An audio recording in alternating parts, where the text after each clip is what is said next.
what is the relevance of religion in contemporary world, in the contemporary times, and particularly in connection with the pursuit of happiness? So that's where I would bring up my second point that I left, this collective responsibility which is together, and then there is an individual responsibility as well. How many of you saw the movie Diwar?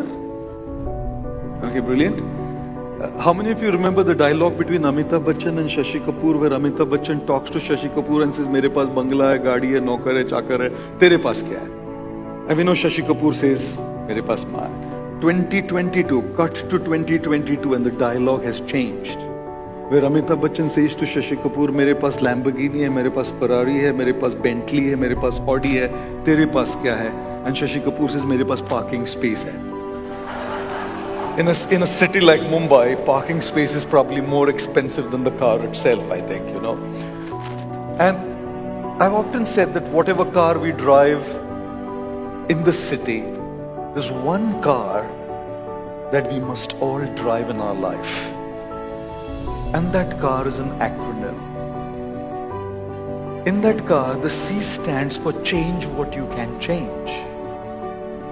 You have problems in your life, you do what you can do to sort those problems out. Like I have this pain in my temples for the last 29 years.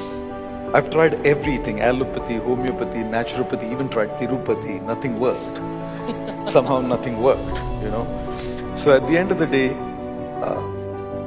and it's not that I don't try now.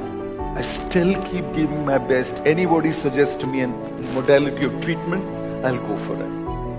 So number one, the C in the car is to change what you can change. But to be honest, there are things in life that we can't change. Imagine a terminally ill patient at home. The doctor says 2 months to live. Imagine a couple born with a child with special needs. Can't change everything. And therefore, A in the car stands for accept what you cannot change. One of the fundamental aspects of spirituality is acceptance. If I'm not able to accept things, the more I struggle with fighting those things that I can't change, I'm losing my time and my mental energy on things that are beyond me. And therefore, to come to terms with the fact that this is how much I can change, but there are things that I can't, so the second aspect is acceptance. But there are also going to be things that are beyond my acceptance. I can't even accept them. Like I have a friend and she got married, and in 6 months she found out her husband's gay. Now I don't have any problem with anybody's particular sexual orientation. It's a very personal choice. But for her to be in that relationship is extremely toxic. So then that brings us, she couldn't change it. Is hardwired. She couldn't accept it. That brings us to the third thing, which is the R in the car. And that R in the car is two things. The first aspect of R is to remove yourself from a situation that you can't accept. So for her, she didn't have any other resort, any other way out, but to remove herself out of that relationship. And she did. She did seek a divorce, and the divorce went through. But there are so many situations in our lives where you can't even remove yourself. There are people whom I know are working a job and the bosses are like bloody toxic. But you can't get another opportunity. You're stuck there. You can't change the boss. He's who he is, or she is who she is. You can't accept them. You can't even remove. And there's so many such examples that could be given of a situation like that. Here, just an example of a toxic boss. And therefore, then the R stands for rise above what you cannot accept. I was in New York and I was flying from New York to Chicago.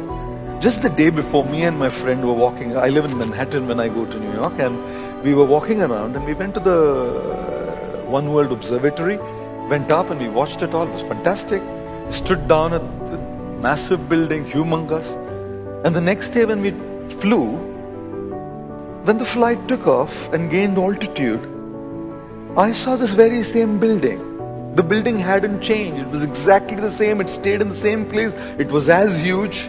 But because I had risen above, it started seeming to be insignificant and small to me. Not because it became insignificant, because I rose above. So change what you can change, accept what you can't change, remove yourself when you can't accept and you can remove, and when you can't even remove, then you have to be there, but learn how to rise above. That is where I feel, whether call it religion, call it spirituality, that is the contribution of spiritual culture in modern times. Because in modern times, we find ourselves in extremely helpless situations at times. Situations where nothing outside is able to help us. And there's no other way but to rise above. And I think that is a key role that spirituality or religion can play. The problem with religion, however, is religion and faith has boundaries. Whereas when you talk about spirituality is universal beyond any boundaries of faith.